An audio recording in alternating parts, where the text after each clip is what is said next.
Cosas maravillosas hay en la palabra y en todos los días de nuestra vida, donde ahora podemos verdaderamente disfrutar de una vida que se nos ofrece, la cual tenemos que aprender a disfrutarla. Y por ello el Señor nos da diferentes cosas para que nosotros podamos en verdad, para traer un cambio radical a nuestras vidas. Viene a mi mente así ahorita un pensamiento de la palabra. Generalmente dice no solamente que sus pensamientos son de paz y de bendición, sino dice cosas, en el caso particular del sacerdocio, dice cosas que yo les di para que me temieran. Cosas que yo les di, vida y paz, cosas que yo les di para que me temieran. Y bueno, no es una cuestión de que vivas con temor, sino que vivas en el temor de Dios. Y eso hace la gran diferencia.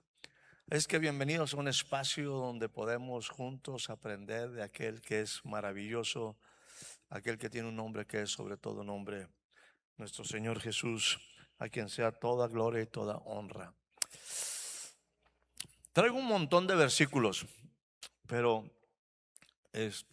quiero ser sensible e irme quizás no quiero ponerle un número, pero solamente a los apropiados. Y en principio quiero que vayamos a Isaías capítulo número 53, versículo 10. Yo sé que es un pasaje que prácticamente todos nos sabemos en una forma u otra. Y no te lo sabes, Jackie, que la canción contigo, Jackie, siempre, no te creas, Jackie. Apenas ven el 7 todavía. Te dije yo que empezaste en el 40, mujer. Muy bien. Diga conmigo, con todo eso. Diga conmigo, con todo eso. Con todo eso. Es una expresión muy interesante. ¿Qué se refiere a con todo eso? Por ejemplo, vamos al versículo número 2. Versículo del mismo capítulo 53. Es un pasaje que, insisto, generalmente se predica, se enseña mucho acerca de él y alrededor de estos días, pues bueno, no se diga. Pero quiero ojalá traer algo que sea fresco a su vida, algo que sea práctico, funcional y que le alimente y que le rete y que le entienda y que comprenda lo que Dios ha hecho por nosotros y también no solamente lo que Dios ha hecho por nosotros, sino lo que Dios quiere hacer con nosotros. Lo que Dios quiere hacer con nosotros por causa de lo que ya hizo. Quedaba esta frase del versículo 10, con todo eso. ¿Qué significa con todo eso? Está hablando del Hijo de Dios. Aquí hace una referencia particular a él. Subirá cual renuevo delante de él y como raíz de tierra seca. Como raíz de tierra seca. El renuevo nos gusta. El renuevo, yo no sé si usted se ha dado cuenta, yo tengo ahorita en casa una palmera que es una belleza y todavía no caen esas aguas preciosas. Espero que nadie de nosotros se esté quejando por el agua.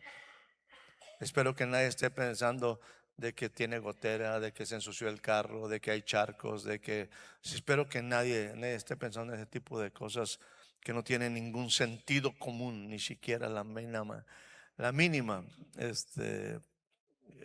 punto de consideración si es con negativo. Pero en esta palmera, en una sola palmera brotaron, pero vamos, se la voy a mostrar más adelantito. Yo que va a traer como unas flores, como unos ramilletes de flores, casi de unos 3 o 4, impresionantes. Estoy impresionado. Y eso que estaba definitivamente sin agua, ¿no? Y me refiero porque no había bebido y yo estoy agradecido sumamente con Dios por cada gota que nos dio anoche en abundancia, muy precioso.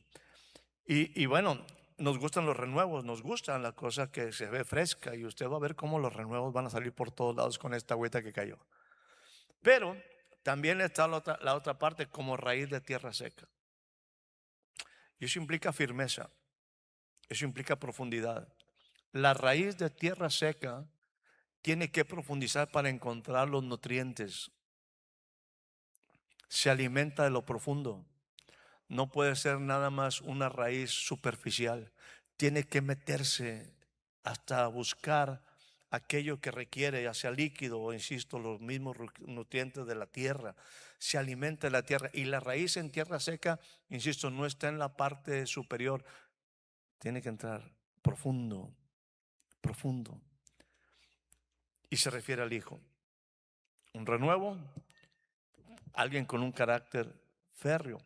Pero luego empieza con una analogía un poquito, o una terminología un poquito a lo mejor alejada de la manera como nosotros nos referimos a Jesús, porque generalmente nos referimos a Él como alguien que es admirable, alguien que es bello, alguien que es el más hermoso de los hijos de los hombres.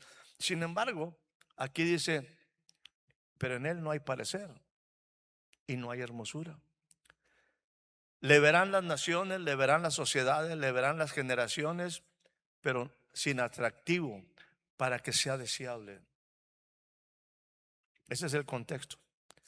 El Hijo, ahí está. No quiero hacer referencia y meterme en cuestiones estadísticas, pero el Hijo en muchos sentidos no es considerado ni siquiera en Semana Santa. Ni siquiera en Semana Santa. Quizás en algún tiempo se le dio un cierto valor, pero hoy en día no tiene el más mínimo valor. Y será sin atractivo, vamos a decir, fácil para desearle. Tienes que entenderlo para desearle. Y vamos a la frase con todo eso. Seguimos adelante, por favor, con este versículo. No, versículo 3, por favor. Porque era sin atractivo para que le desearan, porque no hay en él parecer ni hermosura. Déjeme decirle, aquí empiezan algunos adjetivos en derredor a lo que pasó con el Hijo del Hombre, a lo que pasó con la raíz de la tribu de Judá, de David, de Isaí. Él es despreciado por los hombres, desechado entre los hombres. Él también es un varón que experimentó dolores. Y créanme que cuando estamos hablando de dolores, yo quiero que siempre he expresado esto.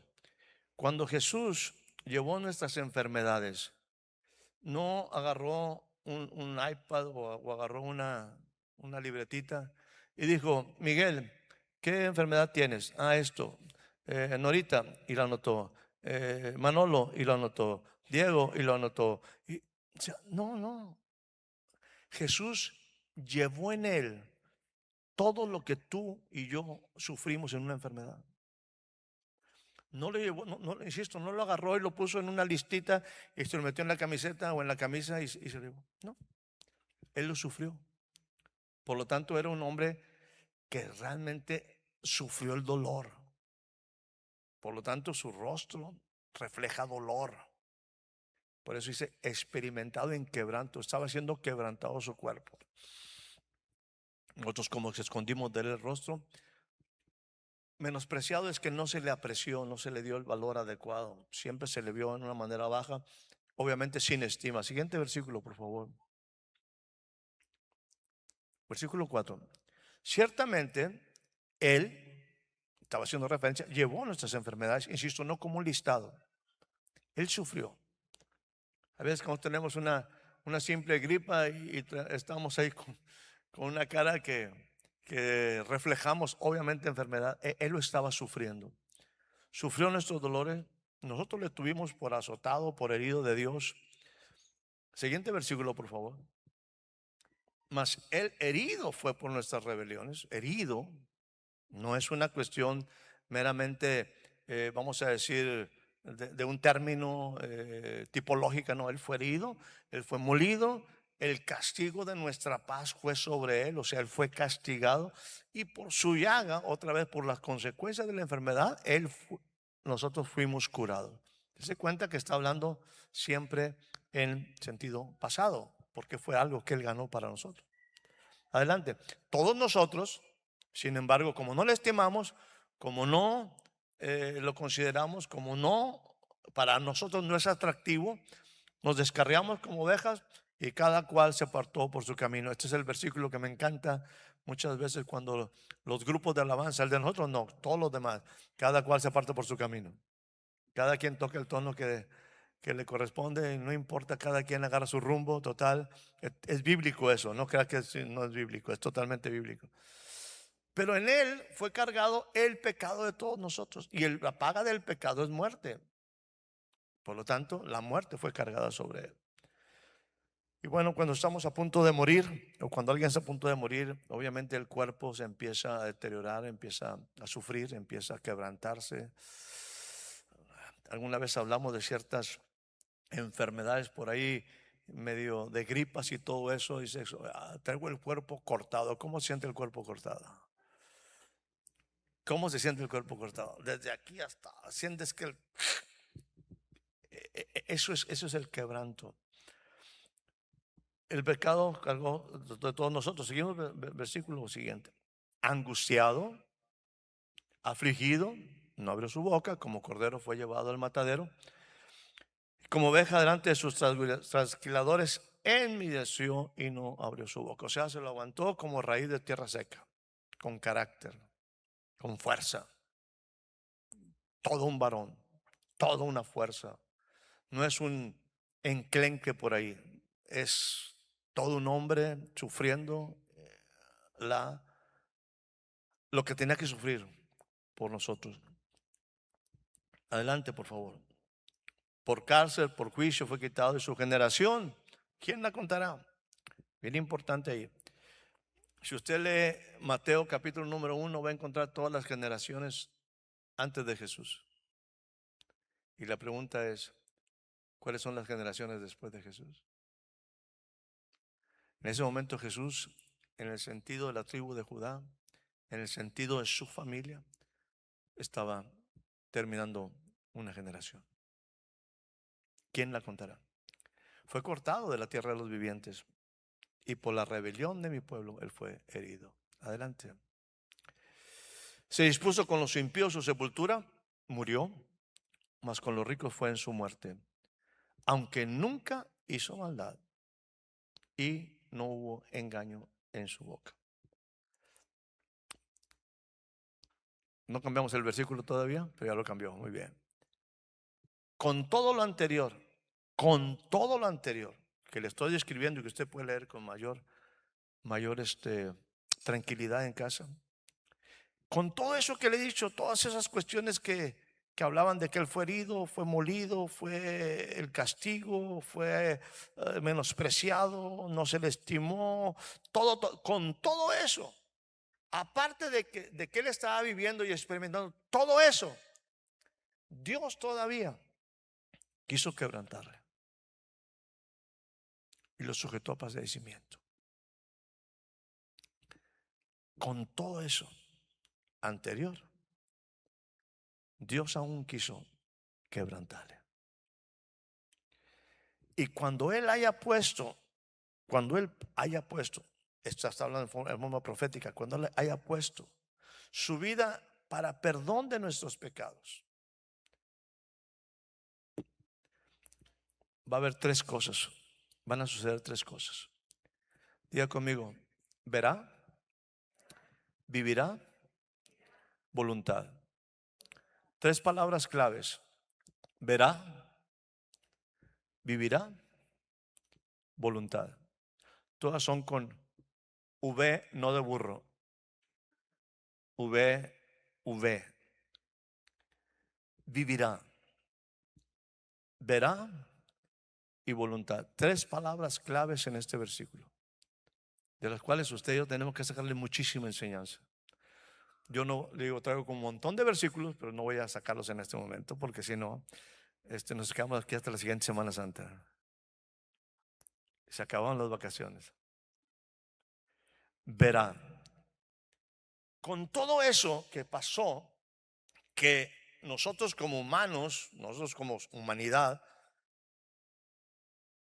como Él vivió entre nosotros, menospreciado, insisto, todo lo que ha angustiado, afligido, cargó el pecado, con todo eso, como quiera Jesús fue por el Padre, fue expuesto a padecimiento mayor. El padecimiento fue superior sobre él. El Padre no podía hacer nada sin que hubiera derramamiento de sangre, porque estaba establecido: sin derramamiento de sangre no había perdón de pecados. Y él era el Cordero de Dios. Y nosotros, la Escritura dice, nosotros le tuvimos por azotado, por herido de Dios. Era lo que la gente decía: pues este es un pecador. O sea, él no fue pecador. Eso nos lo dejó a nosotros y hemos hecho buena tarea con eso. Con todo lo que él vivió, aún el Padre sabía que él tenía que derramar su sangre y quiso quebrantarlo. Pero cuando haya puesto, cuando su vida haya sido puesta, él dijo: mi vida nadie me la quita. Entienda lo siguiente: no se la quitaron los romanos, no se lo quitó el sistema, no se lo quitaron los religiosos. Él dice: yo tengo poder para poner mi vida y tengo poder para volverla a tomar. Este mandamiento yo recibí de mi Padre. Enmudeció su boca, se aguantó como los meros machos, no se quejó, aunque estaba siendo injustamente tratado por la humanidad, por el sistema religioso, por el sistema de gobierno, por los hombres. Fue menospreciado todo lo que él hizo. Con todo eso, el Padre se hizo como quiera cumplir la palabra para que el Cordero de Dios fuera en un momento inmolado, su sangre carmesí fuera vertida y por su llaga nosotros fuéramos curados. Pero hay algo que es sumamente importante después de que él haya puesto su vida en expiación, en perdón para nuestros pecados. Hay que entender que tres cosas van a suceder con él. Y de eso quiero hablarle en este momento, cuando menos de un poquito. Uno, verá linaje. Acuérdense que había una pregunta anterior: ¿y su generación quién la contará? Pues fue cortado de los vivientes. Pero dice aquí: cuando cumpla él, cuando haga lo que se espera, él va a ver un linaje. Número dos, vivirá por largos días. La eternidad es de él. Él volverá a ser el Dios eterno. Y número tres, la voluntad del Señor será prosperada en su mano. Su mano. Acuérdese que en el nombre de Jesús toda rodilla se doblará y toda lengua de confesar que Jesús es el Señor, para gloria de Dios Padre. En una ocasión Jesús le dijo a sus discípulos: hasta este momento ustedes nada han pedido en mi nombre. Pidan y yo lo voy a hacer. Déjenme ponerlo de esta manera: la voluntad de Dios está en mi mano para dártela. Lo que el Señor ha querido darte depende y está en mi mano. Tres cosas sumamente importantes van a acontecer o acontecerían después de que Él haya puesto su vida en expiación por nuestros pecados, por el pecado.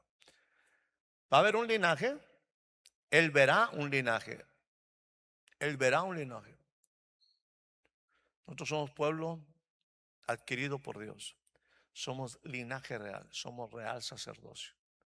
Pueblo adquirido por Dios para anunciar las virtudes de aquel que nos llamó de las tinieblas a su luz admirable. Hay un linaje. Hay una familia. Verá linaje. Número dos, Él vivirá por largos días. Está hablando de trascendencia, está hablando de eternidad, está hablando de vida eterna en Él.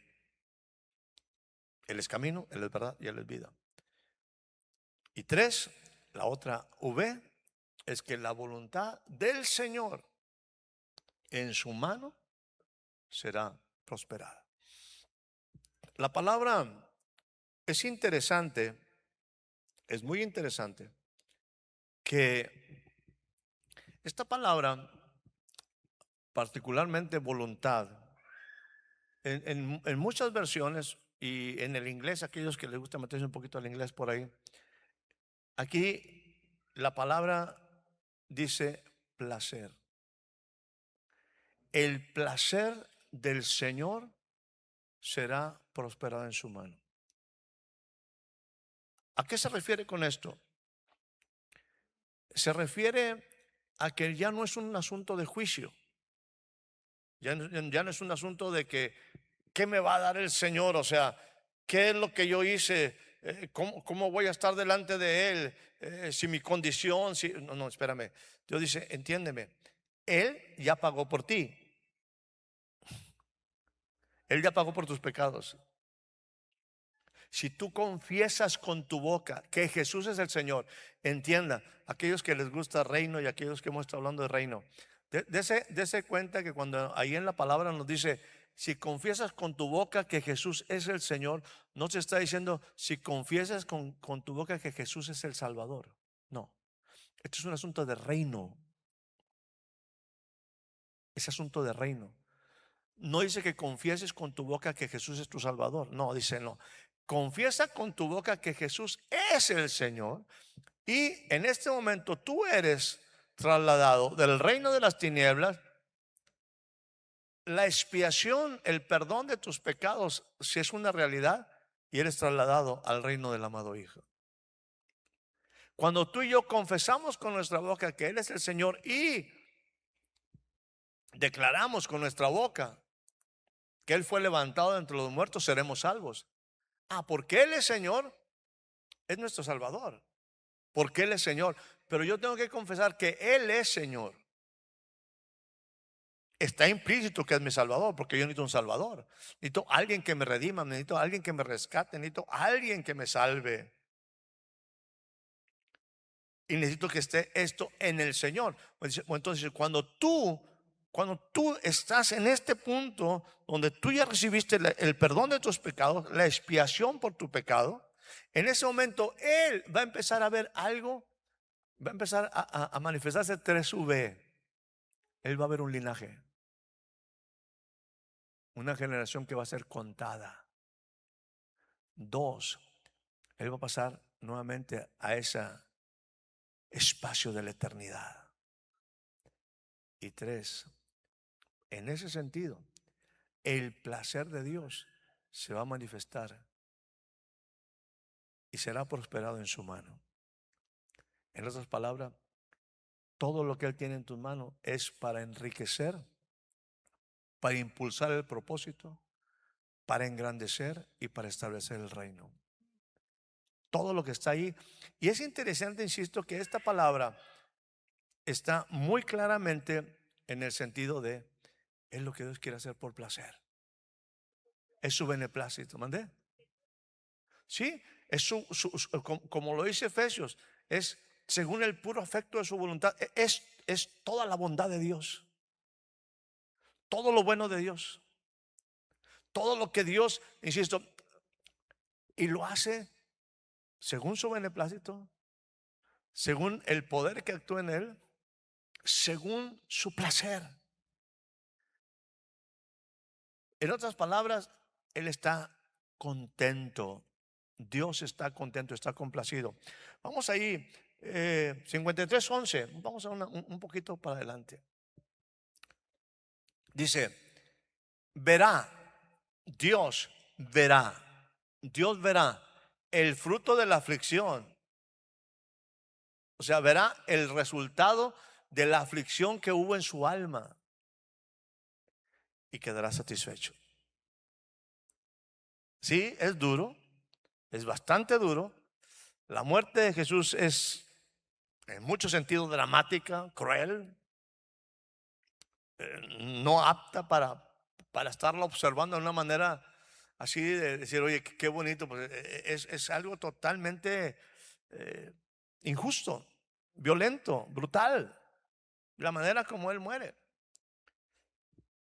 Pero al Padre, aún con todo lo anterior, al Padre todavía, con todo eso, quiso quebrantarlo por amor a ti y a mí. De tal manera amó Dios al mundo, que ha dado a su Hijo unigénito, para que todo aquel que en Él cree no se pierda, mas vida eterna. Y en ese momento que esto fue hecho, que fue consumado, en este momento, para que todo aquel que en Él cree no se pierda, sino que disfrute de lo que Dios siempre ha querido darles, lo mejor de Él. Y lo hace en su placer, lo hace según su voluntad, lo hace según su propósito, lo hace según su beneplácito, lo hace según el puro afecto de su corazón y de su amor hacia ti y hacia mí. Eso es lo que sucede con todo eso, con todo lo anterior. Como quiera pasa por un proceso bien complicado, porque para el Padre era importante que tú y yo fuéramos parte de lo que Él quiere que seamos parte y que disfrutemos la vida eterna. Es ahí donde quedamos un poquito con el contexto de la semana anterior, cuando Jesús decía, cuánto yo he deseado, como ese cuánto yo he deseado beber esta copa con ustedes, es establecer ese nuevo pacto. Dice, porque los va a incluir a ustedes. Y la promesa del pacto es, no la voy a volver a beber hasta que la beba con ustedes. Ustedes van a estar conmigo. En otras palabras, otra vez, el placer de Dios, la voluntad de Dios será en su mano prosperada. Es que Dios dice, Jesús llega y dice, papá, es que yo di mi vida por ellos. Sí, particularmente Héctor no se lo merecía en lo más mínimo, pero yo di mi vida por él. Y yo quiero que él esté donde yo estoy. Dice el papá, dice el padre, sí, estoy de acuerdo en que no se lo merecía. Los demás sí son unos santos, pero él no. Él no tiene remedio. Pero yo no lo estoy viendo a él, yo estoy viendo a ti. Por lo tanto, mi placer en ti se cumple para que él pueda disfrutar de lo que tú has hecho. Entonces yo le voy a abrir la puerta. Yo le voy a dar lugar en mi mesa. Yo le voy a dar lugar en la eternidad. Y lo voy a hacer mi familia. Ellos van a ser tus hijos. Ellos van a ser tu linaje. El real sacerdocio.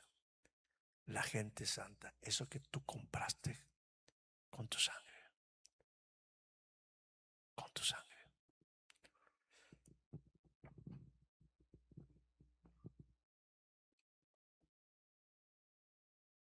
Juan 17:2.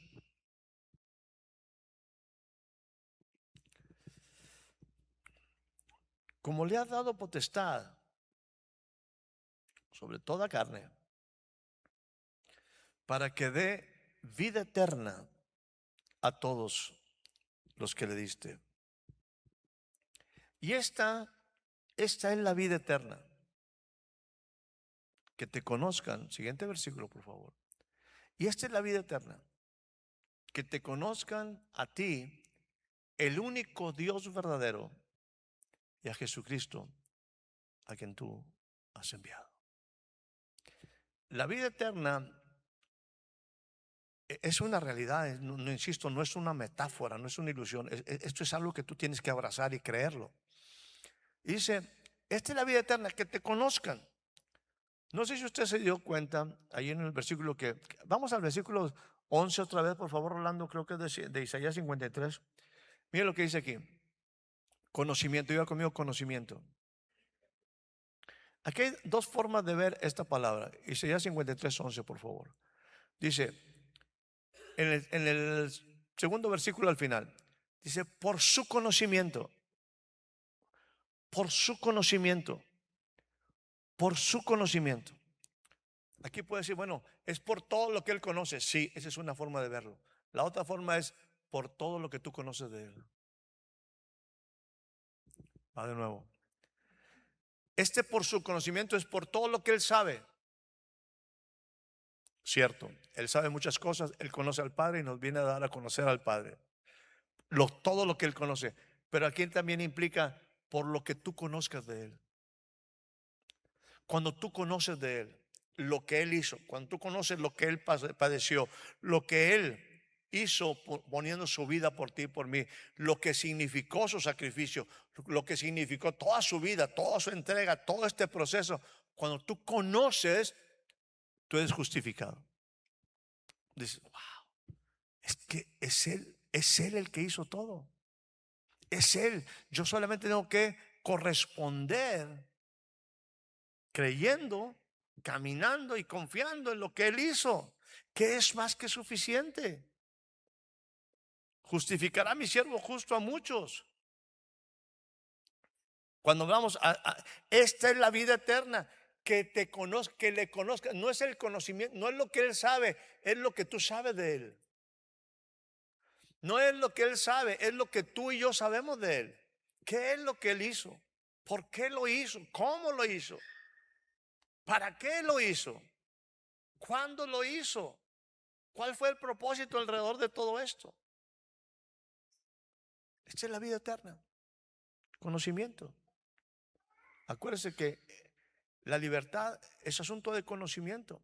Conoceréis la verdad y la verdad te hará libre. Si el Hijo del Hombre te libertare, serás verdaderamente libre. ¿De qué? Del temor a la muerte. Estamos hablando de vida eterna. Le dije que iba a escoger solamente algunos versículos por aquí. Isaías 42:1. 2, 3 versículos. Y deje que su corazón ahí llegue algo de conocimiento de la palabra. He aquí mi siervo, hablando de ese que era como raíz de tierra seca, ese renuevo, ese retoño.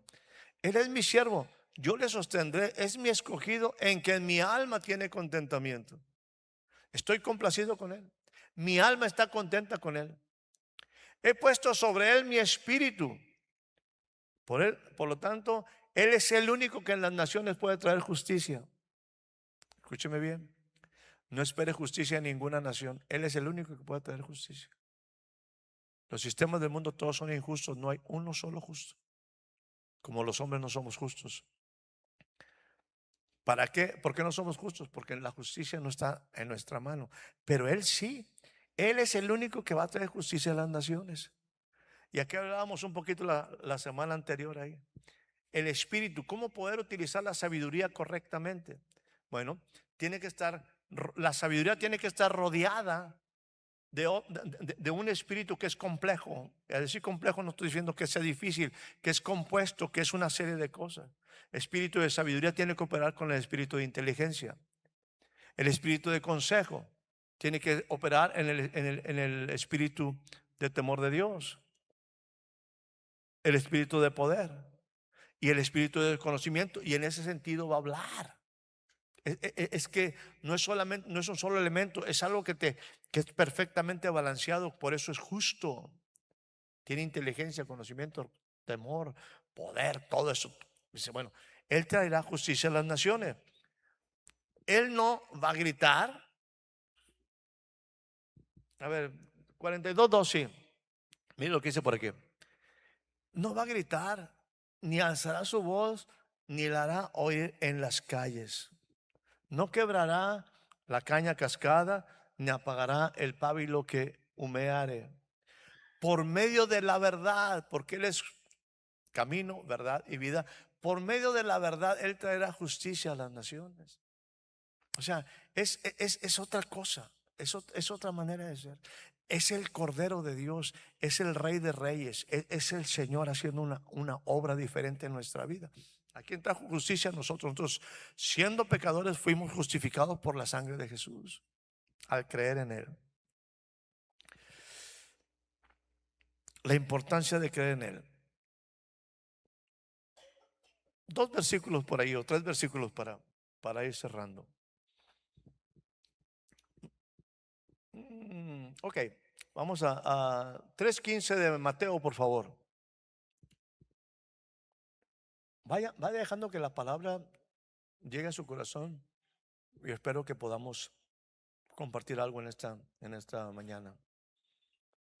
Jesús estaba ahí por ahí platicando con el primo Juan el Bautista.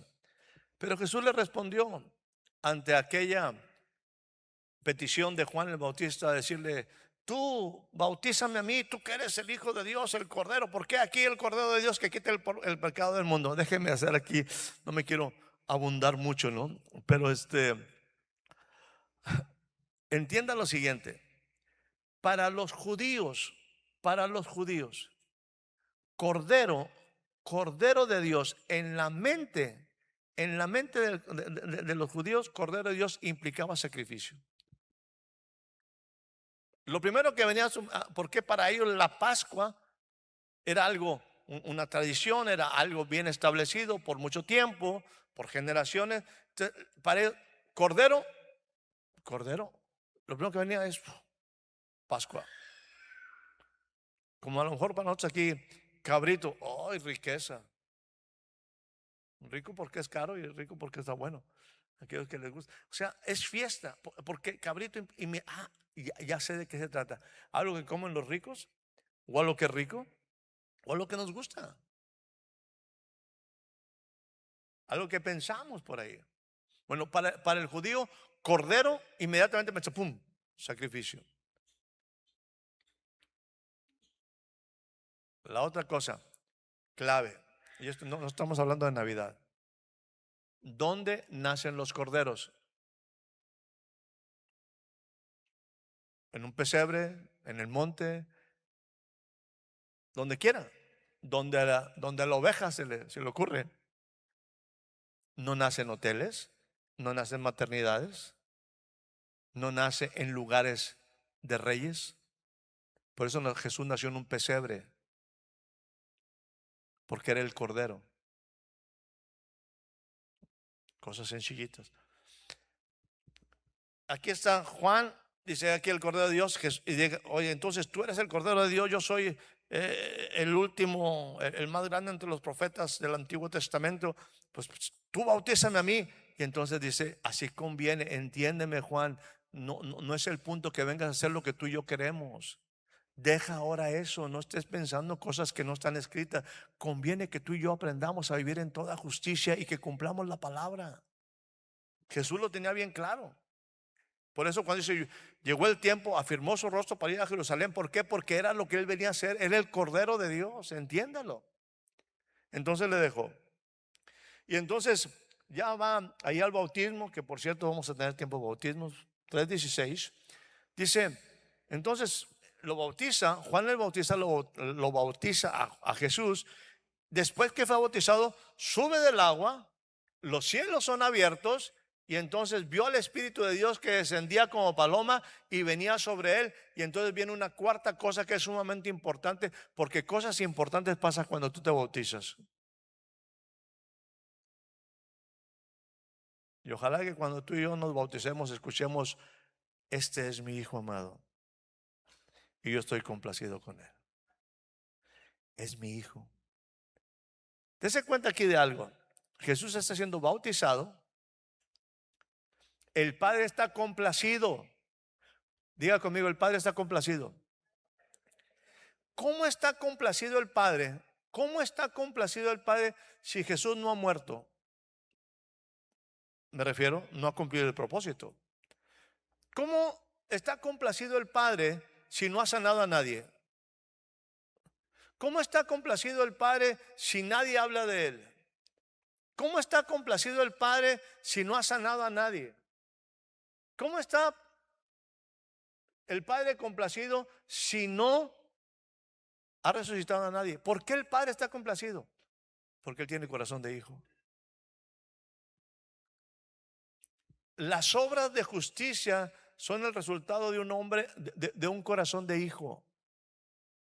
Escúcheme bien lo que estoy diciéndole. No de gente religiosa, de un corazón de hijo.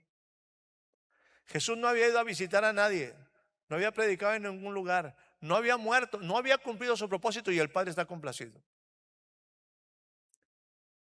Porque un corazón delante del Padre comprometido, un corazón de hijo, al Padre le complace. No hay que hacer nada. No es por obras para que nadie se gloríe. Es que yo hice, es que yo tengo. No, espérame. Esto es quién eres, no qué has hecho, no qué tienes. ¿Cómo está tu corazón? Este es un asunto de familia, de corazón, de hijos con un padre. Y el Padre está complacido con él. No ha hecho nada y está complacido con él. Ojalá el Padre esté complacido con nosotros. Mateo 17:2.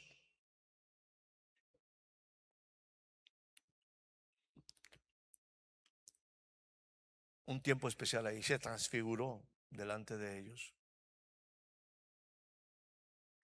Jesús invitó a 3 de sus discípulos, Pedro, Jacobo y Juan. Se transfiguró delante de ellos y se resplandeció su rostro como el sol y sus vestidos se hicieron blancos como la luz. Por eso en algunos lugares se utiliza el blanco en este día en forma especial. Porque nuestros pecados fueron emblanquecidos. Porque sus rostros, porque sus vestidos se hicieron como la luz. Déjeme decirle, lo digo con respeto, yo respeto a todas las diferentes creencias de todo el mundo, pero por eso este lugar no está cerrado, no está oscuro, tiene mucha luz, porque la luz es la luz de los hombres. Sí. Cosas sencillas que podemos poner en práctica. Blancos como la luz. Inmediatamente por ahí aparecieron Moisés y Elías. Siguiente versículo, por favor. En esa visión que estaban por ahí estos 3 discípulos, versículo 3, les aparecieron Moisés y Elías hablando con Jesús.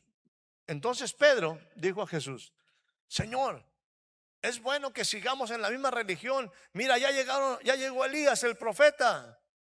Es el tiempo de los profetas. Ya llegó Moisés, que es la palabra. Es tiempo que hagamos unas enramadas aquí y que nos la pasemos bien, Padre, y que traigamos un nuevo sistema religioso. Dice: tranquilo, Juanito, tranquilo, Pedrito, tranquilo, todavía no acabamos. Déjame enseñarte algo que quiero que sepas. Otra para Elías. Siguiente versículo, por favor. Mientras él aún hablaba, una nube de luz lo cubrió. Y aquí una voz desde la nube que decía: este es mi hijo amado, en él estoy complacido. Y quiero que ustedes, Pedro, Juan, Elías, Moisés y todos los que andan en este asunto, entiendan algo. Su vida va a cambiar cuando aprendan a oírle a él. Aprendan a oírle a él, no solamente a verlo. Su vida va a cambiar cuando le oigan, cuando oigan su corazón latir de justicia y de amor por ustedes, cuando oigan lo que él es, cuando lo oigan, cuando escuchen sus palabras. Mi siervo justo, cuando tú le conozcas, va a justificar a muchos y va a hacer que tu pecado sea totalmente perdonado. Escúchenlo. Estaba por ahí y nuevamente, siguiente versículo. Al oír esto, los discípulos automáticamente se postraron sobre sus rostros y tuvieron gran temor. Siguiente versículo. Entonces Jesús se acercó y les tocó y dijo: levántense, no teman. Los discípulos no volvieron a ver a nadie más en la visión, a nadie vieron, sino a Jesús solamente. Porque en Jesús se cumplen toda la ley, Moisés, y todos los profetas, Elías. En él se cumple todo. Y por eso es importante escucharle a Él.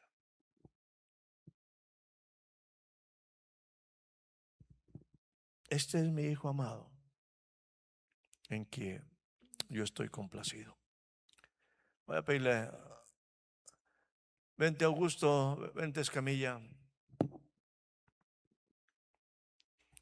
Ven por favor Raimundo. Voy a pedirle también a Escobedo que esté por acá. Miguel, vente para acá Miguel. Y vamos a preparar la cena del Señor. Raúl, te dije, mencioné, ok.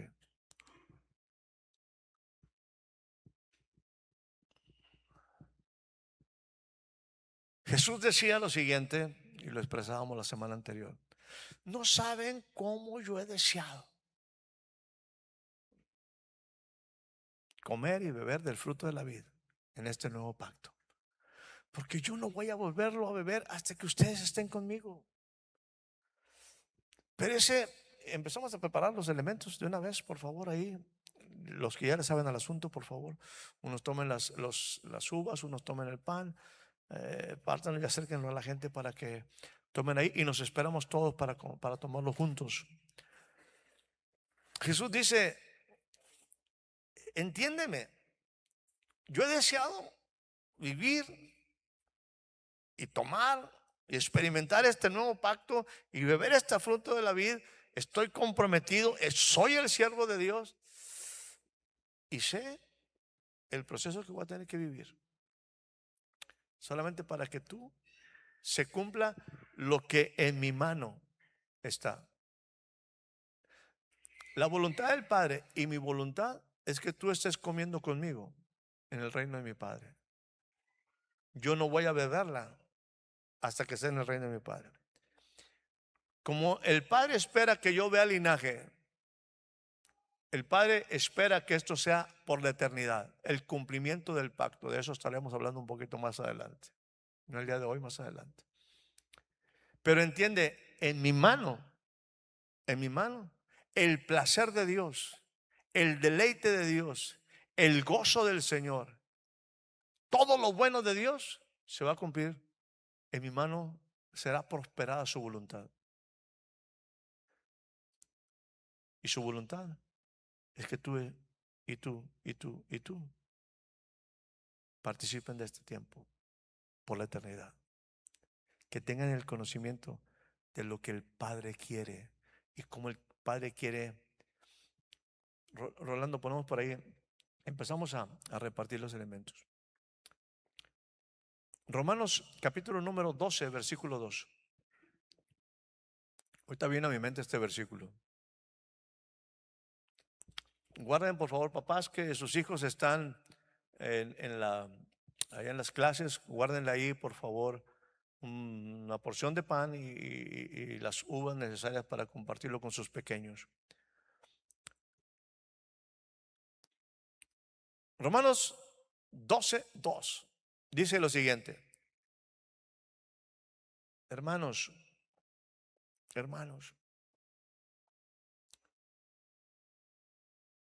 por favor, no se conformen en este siglo, sino transforme